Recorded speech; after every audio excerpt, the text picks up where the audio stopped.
remembering those who've lost their lives to domestic violence and celebrating the courage and resilience of survivors. Coastal Center for Hope and Healing will host a candlelight vigil Thursday. Executive Director Amanda Delgado is here with me today. This month is Domestic Violence Awareness Month. You've brought in these purple ribbons as well. These are refrigerator magnets, so a good way to keep people informed. Tell us the meaning behind this vigil. So the whole purpose is to bring the community together in unity to support the survivors that are still out there fighting every day to be able to be safe, but it's also to remember and honor those who unfortunately lost their lives to domestic violence over the years. And so far this year in North Carolina, how many people are we talking about? Over 50 individuals across the state of North Carolina. And we're just in October, and a sad statistic to share today, which is why this vigil is so important. When it comes to your center, Coastal Center for Hope and Healing on Trent Road, what are you seeing right now? What do the numbers look like? So we've seen a huge increase this year alone in the amount of folks who are coming into our organization to receive services. And it up by 20%, 30%? I would say about 25% or more is what we're seeing right now.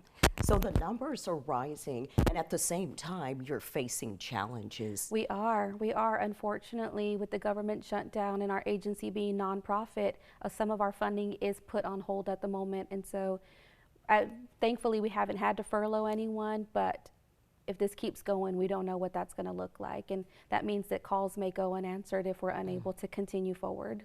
How are you continuing right now?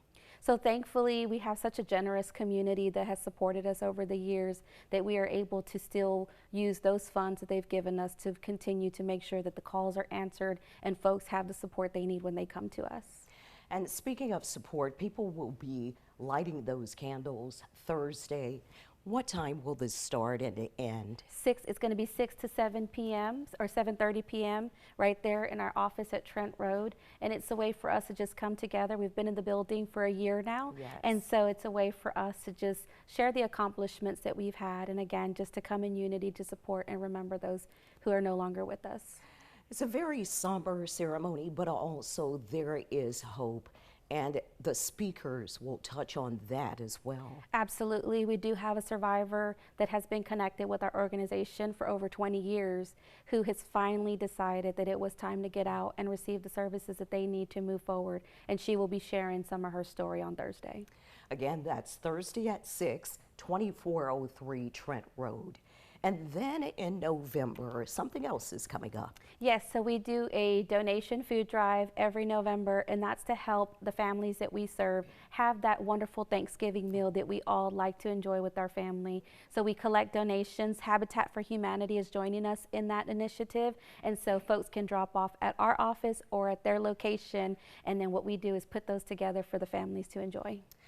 This is wonderful, helping feed families that are touched by domestic violence. Absolutely.